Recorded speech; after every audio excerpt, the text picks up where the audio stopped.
तो आज हम लोग फिर एक टॉपिक को और पढ़ेंगे। आज बहुत सारी वीडियो बनाने का मूड आ गया है तो आज मैं बनाऊंगी। तो जो नेक्स्ट टॉपिक है वो हमारा बहुत ही ज़्यादा इम्पोर्टेंट है बोर्ड को लेके, जो कि हमारा है ब्लीचिंग पाउडर।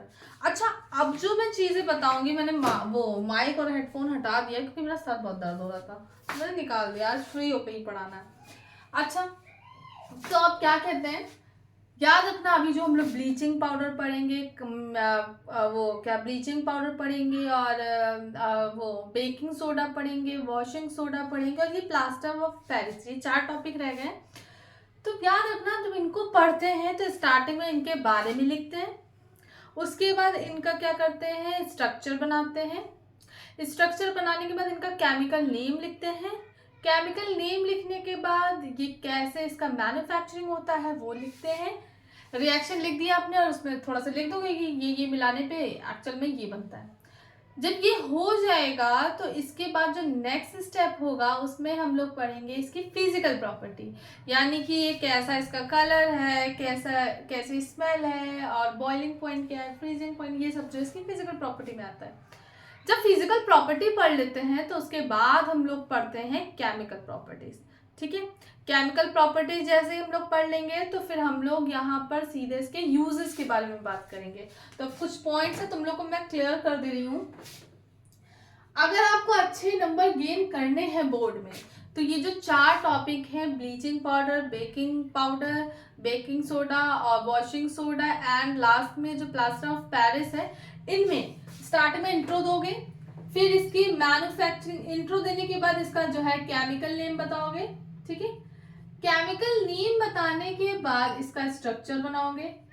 जैसे इसका स्ट्रक्चर बन गया तो इसके बाद तुम लोग इसका मैन्युफैक्चरिंग बताओगे कि ये कैसे बनता है, by taking a chemical reaction. Chemical reaction को यहाँ पे लिख के अपना उसमें बताओगे कि क्या क्या इसमें यूज हुआ है। इसके बाद आप लोग उसका वो लिख देना रिएक्शन लिखने के बाद हम जो भी चीजें हम बताते हैं उसमें फिर इसकी हम फिजिकल प्रॉपर्टी बताते हैं। फिजिकल प्रॉपर्टी का मतलब होता है कि तुम्हारा इसकी ये सॉल्वेंट कैसा है, अच्छा सॉल्वेंट होता है कि इसमें मिक्स हो जाता है, इसके साथ ही साथ इसका स्मेल कैसी होती है, मतलब वाटर कैसा होता है, इसका कलर कैसा होता है, बॉइलिंग, फ्रीजिंग पॉइंट, ये सब चीजें हम लोग पढ़ते हैं। लास्ट में जो है दो पॉइंट्स हैं जिसमें कि हम लोग फिर जैसे ही फिजिकल प्रॉपर्टी पढ़ लेते हैं इसके बाद हम लोग पढ़ते हैं केमिकल प्रॉपर्टीज। और एक बात मैं बता दूं तो ये मैं सिर्फ इसके लिए नहीं बता रही कि 10th वालों के लिए इंपॉर्टेंट है, आप 11th 12th में भी चले जाओगे तो अच्छे नंबर गेन करने का मतलब यही है कि बहुत सारे लैब मेथड पढ़ते हैं तो पहले आप उसका इंट्रो दो, फिर केमिकल, फिर स्ट्रक्चर, ऐसे करके। और last but not least, last में सबसे इंपॉर्टेंट है कि हम उसके यूजेस को बताएं। तो इतने पॉइंट को अगर आपने ध्यान में रख के इसका लिखा, जैसे कि आपका ये 5-6 मार्क्स का आएगा, जिस हिसाब से भी आएगा, लॉन्ग में ही आएगा, तो ये जब भी आएगा तो आप अगर इतने पॉइंट्स लिख लोगे तो एग्जामिनर आपके मार्क्स काट ही नहीं सकता। ठीक है, तो चलिए अब हम बात करते हैं इसी में।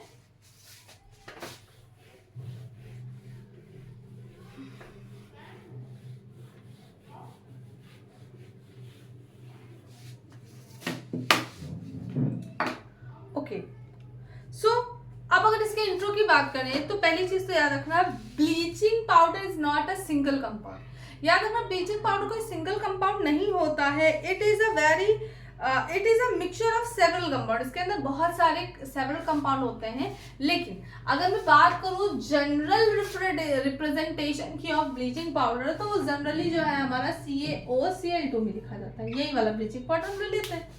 ठीक है, अब इसमें और क्या करेंगे, इसमें हमारे कन्वीनियंट के लिए हम ब्लीचिंग पाउडर को ऐसे यूज करते हैं। इसकी अगर हम केमिकल नेम की बात करें तो इसका केमिकल नेम होता है कैल्शियम है हाइपोक्लोराइड, कैल्शियम हाइपोक्लोराइड जो है इसका केमिकल नेम है। ठीक है, अब क्या होता है, इसके स्ट्रक्चर की अगर बात करें तो इसका स्ट्रक्चर जो होता है वो हमारा कुछ ऐसा होता है, CaOCl और दूसरा Cl यहाँ लग गया। अब ये कैसे बनेगा सुनो, अब ये चीज सुन लो। कैल्शियम पे आपको पता है 2+ का चार्ज होता है, ठीक। ऑक्सीजन पे होता है 2-, क्लोरीन पर होता है 1-, और इधर क्लोरीन पे होता है 1-।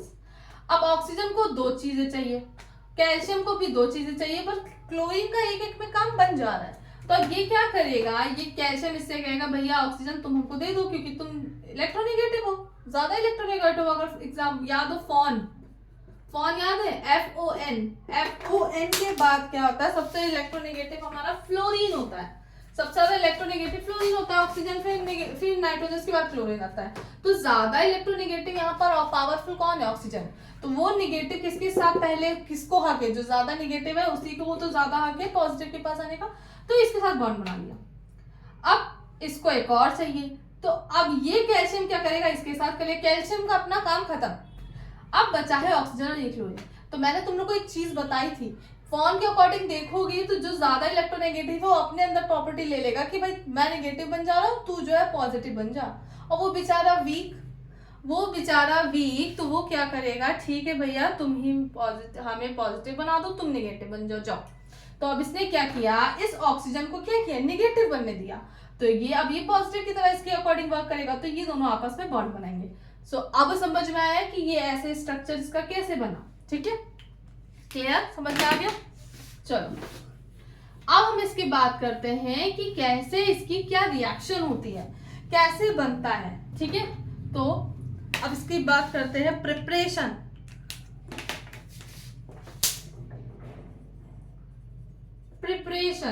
ठीक है, अब देखो प्रिपरेशन क्या होती है, पेन मारना बहुत गिर रहा है आज मेरे।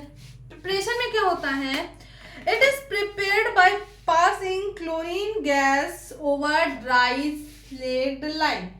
क्या होता है स्लेक्ड लाइम, अगर याद हो कैल्शियम हाइड्रोक्साइड को ही तो स्लेक्ड लाइम बोलते हैं, ठीक है।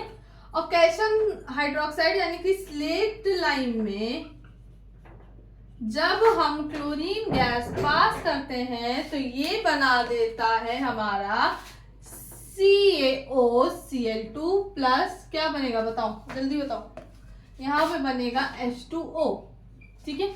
इसको मैं रफ कर दूं ऊपर वाला, देखो कैसे बनेगा, मैं बता रही हूँ। देखो Ca है, O2 है, 2 OH है, ठीक है, 2 OH है, और आपको पता है 2 OH पे मतलब एक OH पे 1 माइनस होता है, इस पे 2 प्लस है। देखो बनेगा कैसे, क्लोरीन गैस है।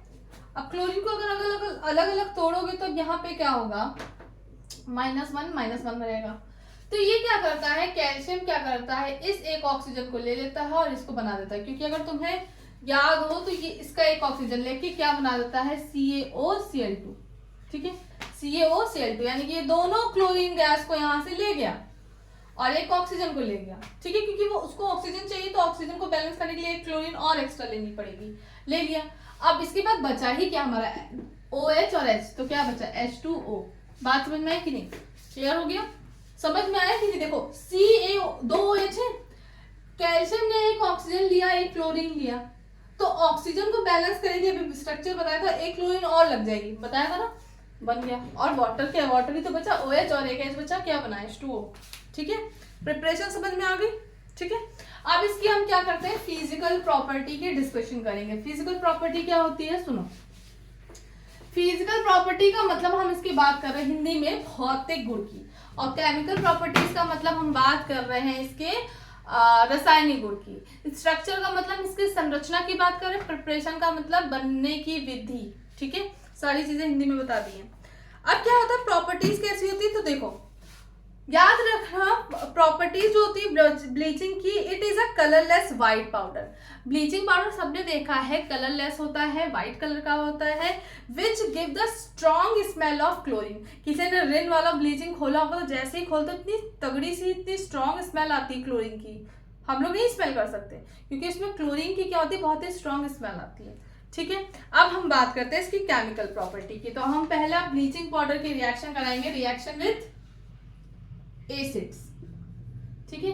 किसी भी एसिड के साथ अभिक्रिया यानी कि रिएक्शन ऑफ मतलब कि अम्ल के साथ अभिक्रिया, ठीक है। अब क्या होगा, bleaching powder react with the H2SO4 HCl CO2 etcetera to produce chlorine gas. अब जैसे हमने ले लिया एक CaOCl2, इसकी रिएक्शन मैंने CO2 से करा दी, ठीक है।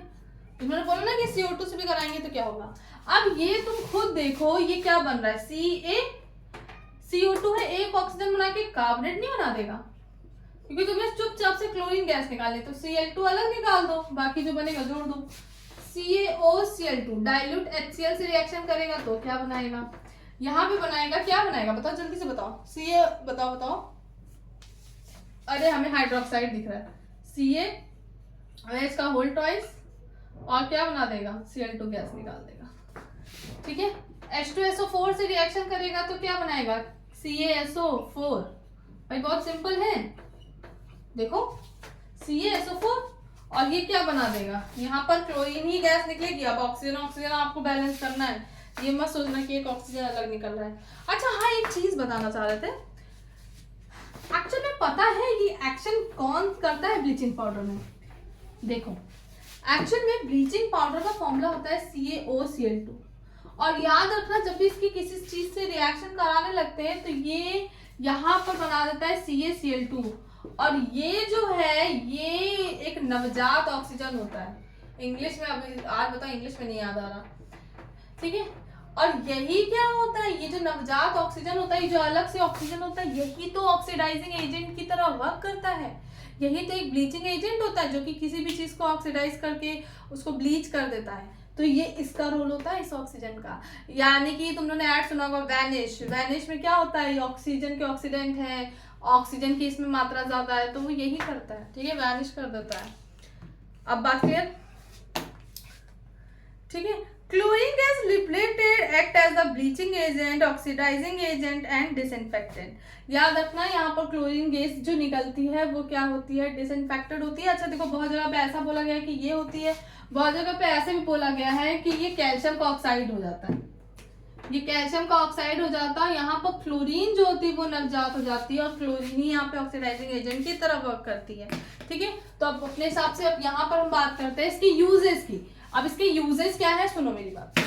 यूजेस का मतलब है for bleaching cotton and linen, the textile industry, for bleaching wood pulp, would को ब्लीच करने में, डाई करने में, बहुत सारी ब्यूटी प्रोडक्ट बनाने में भी इसका यूज होता है। क्लोरोफॉर्म के मैन्युफैक्चरिंग में भी इसका यूज करते हैं, ठीक है। It is an oxidising agent in used in many chemical industry, ठीक है, एज ऑक्सीडाइजिंग एजेंट की तरह यूज करते हैं।